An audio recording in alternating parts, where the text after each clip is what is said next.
All right, let's kickstart the Money Show then. And our very first guest for today's episode is Mohit Gang of Moneyfront. Mohit, hi, good evening, and thank you so much for taking our time and joining us today on the Money Show. So Mohit, debt fund as a category has not done that well this year in 2021. Last year we saw superb returns by long duration funds, especially, in fact, and we've been seeing gilt funds as well do extremely well. But so far this year, we've seen a bit of a faltering by debt funds. Liquid funds as well have not really been up to the mark. To start with, and before we delve into the nitty-gritties and the different categories, what do you think is the reason for the lackluster performance by this category? Hi Mubina, it's always good to be talking to you. So look, I think debt funds as a category is a direct subset of how interest rates are in the economy, right? So the way interest rates have been behaving, we are at historic lows on repo, reverse repo for almost a year now, right?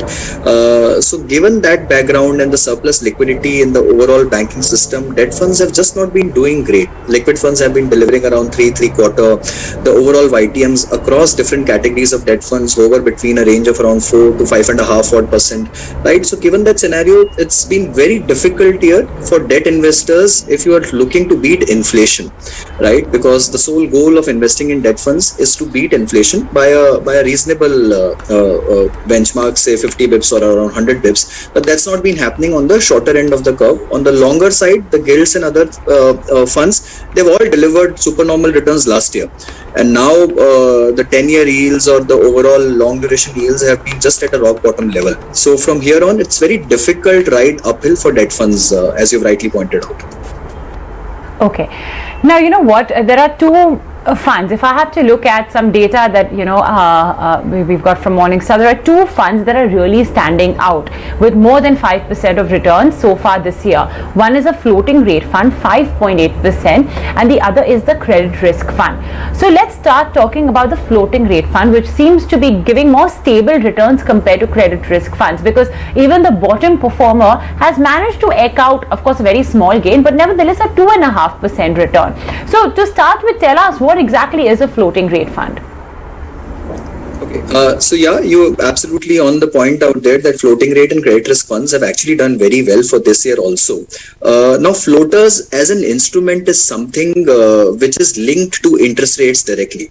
So if your interest rates are likely to go up, floating rate will reset its interest rates basically. So the coupon in the floating rate instruments keep getting reset as per the interest rate movements technically. As per SEBI definition, 65% of the total assets of a floating rate fund are to be invested into floating rate instruments necessarily, which means 65% of your portfolio will keep getting repriced. It can get underpriced also if interest rates go down. It can get overpriced also, or it can get higher coupons if interest rates go up basically, right? But the problem in India is that you don't have actually real class floaters available, or so many floaters available in the market. There are around, if I'm not wrong, there are around 12 floating rate funds in the country with an aggregate AUM of almost around 85,000 odd crores, right? So the market is fairly high. The category has been witnessing net positive flows of late because investor interest is fairly high because it's been receiving positive flows, and the returns are also fairly handsome in the category. Okay. So if you believe that interest rates are going to go up, then it makes sense to invest in floating rate funds. Right now, Mohit, what are you recommending your clients? Because for the longest time, in fact, I think for the last 7 to 8 meetings, interest rates have not gone up. The RBI has kept interest rates, and like you as well mentioned, because of that we've not seen debt funds do well either, because they've been on the down low. So right now, what do you think? What's the recommendation you're giving your clients for floating rate funds?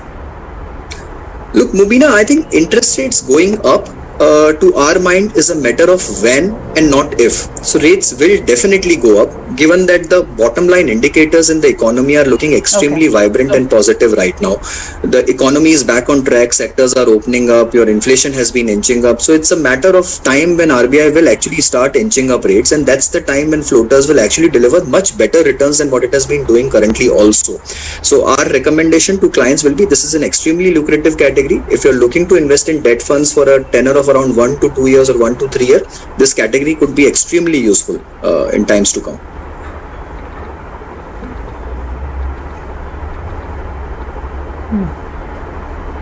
Okay, so it's not a matter of if interest rates will go up, it's just a matter of when. Just to give you an example, this week, just how we have the RBI, the US has the Fed.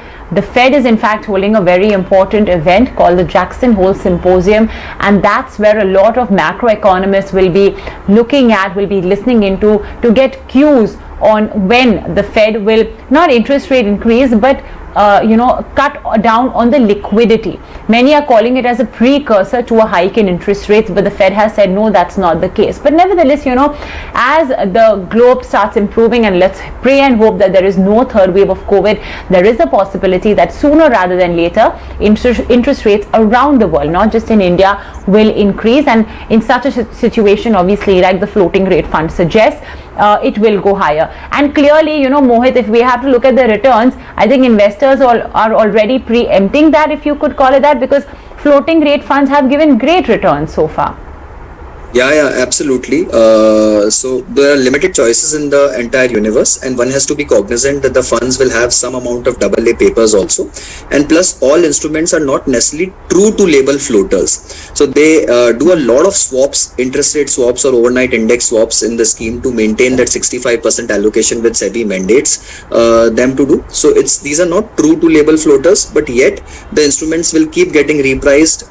You can look at Aditya Birla Sun Life floater, ICICI Proof floater, HDFC floater. These have been doing fairly well, and last 1 year returns have been quite attractive in this category. So yes, investors can look into this category. Yeah, in fact, I'm seeing some data that you've shared. The ICICI Proof Floating Interest Rate Fund, 7% gains in the last 1 year, 6.3 for HDFC, and then 5.2 for ABSL Floating Rate Fund. What would be the right time horizon, Mohit? Because the fact that, this is very dependent on interest rates in the economy, it's not like an equity mutual fund, right? That you buy it and then, you sit down. So what's the time horizon, the objective you should have when putting your money in a floating rate fund? So look, most of the floating rate funds carry a duration of around 1 to 2 years between that kind of duration. And typically an investor in a debt fund ideally should match his investment duration, investment horizon to a fund's modified duration. That's a broad thumb rule of investing into a debt fund. So if you're looking for a time frame of 1 to 3 years, anywhere upwards of 1 year is actually a very good time horizon to be investing into floating rate funds. Okay, understood. So there you have it. That's a 360 degree on floating rate funds. Now let's talk about credit risk funds. Unlike floating rate funds, this is a very volatile asset class. I'll tell you why. The average return from this category in the last 1 year has been around 5.5%. The best performing fund in this category has returned 16.6%. But the worst performing fund in this category has actually delivered a negative figure of 27.6%. So imagine the swing really between the topmost performer and the bottommost performer. There's risk in the name itself of this fund, and you know what, this fund has been through tough times as well. It has been beaten down, especially in this last 2 to 3 odd years, not even in 1 year, since before the pandemic as well. What do you think, Mohit, is sort of bringing about this recovery in credit risk funds? Look, so there are multiple reasons, Mobina, and as Shakespeare puts it, what's in a name, right? So if you ignore the name part of it, which is credit risk itself, you can actually look at fairly handsome returns from the category if one is willing to be a little adventurous in the debt allocation of the portfolio. Now, whether one should be doing that in debt allocation is a very, very different question altogether. To my mind, going for that 1%, 1.5% higher in debt, which is meant to be providing safety and security, ideally might not be the right choice for an investor, but it will again depend from investors to investors. Now, coming back to the main question, look, credit risk funds will typically invest almost 65% of their portfolio in corporate bonds, basically. And now these corporate bonds are mostly AA plus kind of papers, and even below AA, a huge allocation, huge as in between 10 to 15 or 10 to 20 odd % allocation also goes into single A papers in most of the portfolios. Now, if you check the yields on these papers, Today, a 5-year government paper is quoting at almost 5.69%. A 5-year AAA corporate bond is quoting at 6.1%. There's hardly any difference. But you go to a 5-year AA corporate bond, it's quoting at 9.25%. There is a 300 bips difference between a AAA and a AA corporate bond. And if you go to a single A plus paper, 5-year maturity, the yield is 10.25%. So there is massive yield catch up. There is massive yield swing between a AAA and a AA paper, and that's the reason this category has been very, very attractive.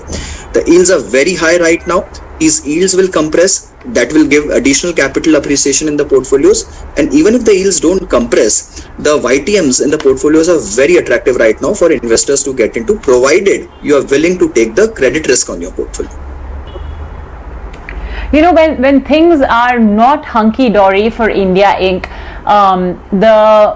the risk that, you know, these companies could default, considering the fact that they are AA and below, could increase. And you have a fund that does tend to obviously hold the slightly lower rated, securities.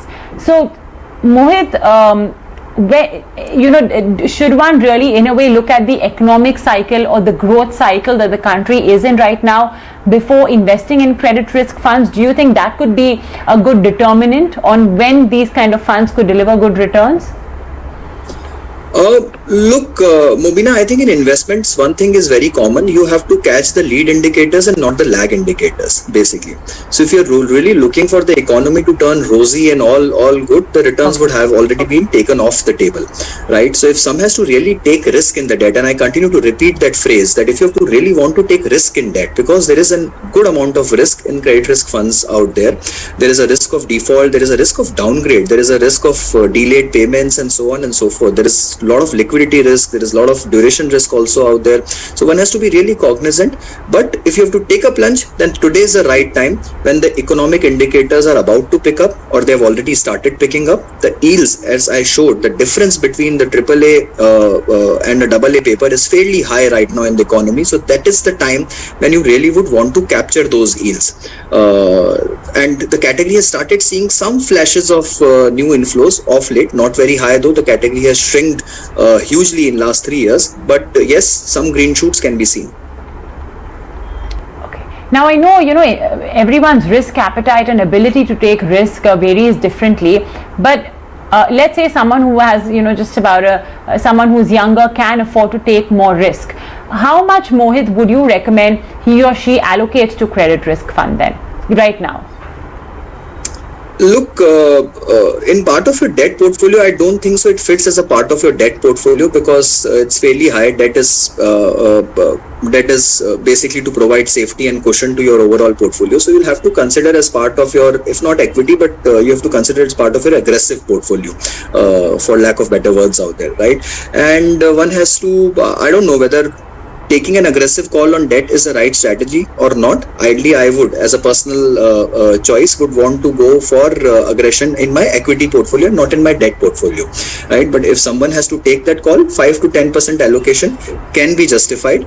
But one has to be really cognizant, Mobina, that the bad episodes in India have been far too many. You have had the Ireland FS crisis, you have had DHFL, you have had SL Group, you have had multiple other cases. And plus, COVID has dealt a body blow to the economy.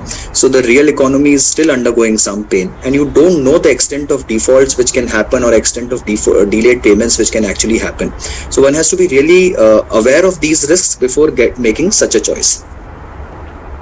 Exactly. I mean, that's the main thing over here, because we've seen problems even prior to COVID, and COVID, like Mohit said, has dealt quite a body blow. So it can be a little risky.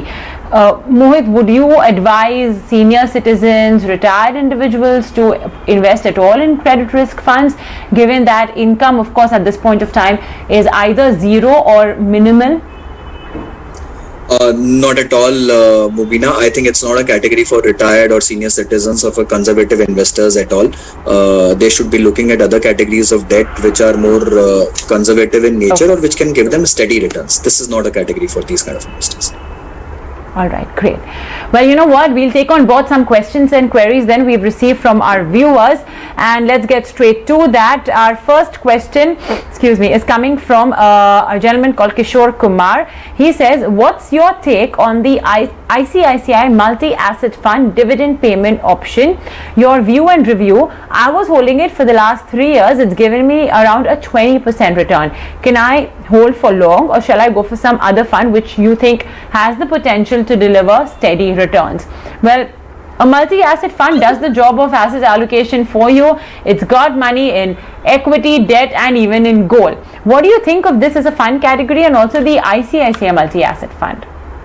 Oh, I think the category is quite superb for investors who don't want to do the asset diversification or a portfolio diversification by themselves. If you really want to be a self-dependent investor, want to make a safer choice, want to have diversification on your portfolio, then go for a multi-asset allocation and you are sorted, basically, right? But you have to be aware that how the play is happening in the portfolio. So per se, for this fund, there is almost 85% equity, just 10% debt, and 4 or 5 odd percent commodities, which is primarily gold, right? Now, if you go in the market and look for other multi-asset funds, they will have a slightly lesser proportion of equity, higher proportion of debt, and higher proportion of commodities also, right? So it's a personal choice. What kind of an allocation do you want to look at? You have to carefully study the allocation of each underlying fund. Because the fund has been into equities at a higher rate, it has delivered higher returns, and equities have gone through massive rally, as we have all seen, right? So there's nothing wrong about the fund. It's a great fund, doing very well. The investor could actually shift from dividend option to growth option because dividend is now completely taxable, but he can continue to hold the scheme. Well, I think that's all the time we have to take on board questions and queries. We let you go on that note. Mohit, thank you so much for joining us this evening on The Money Show. My pleasure. Thank you.